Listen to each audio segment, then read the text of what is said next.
આજે આપણે પ્રસંગ સાંભળીશું પ્રમુખ છતાં સેવક.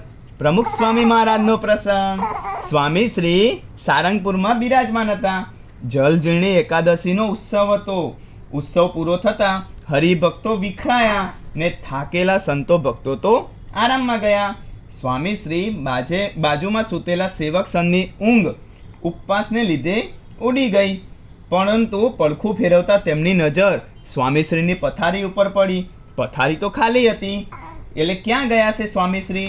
એટલે સેવક સંત તપાસ કરવા માટે નીકળ્યા. શોધતા શોધતા તેઓ મંદિરના સાવ પાછલા ભાગે આવેલા સંદાસ પાસે આવ્યા અને અહીં સફાઈ થતી હોવાનો અવાજ આવી રહ્યો હતો. જઈને જોયું તો આશ્ચર્ય! તેઓ બોલી ઉઠ્યા, અરે સ્વામી, આપ સેવા કરો છો? નાક પર આંગળી મૂકીને સ્વામીશ્રી કહે, અવાજ ધીમે કરો, નહીતર બીજા સૂતા છે એ લોકો જાગી જશે. અને સ્વામીશ્રી ઉત્સવમાં આવેલા હરિભક્તોએ વાપરેલા સંદાસ સાફ કરતા હતા.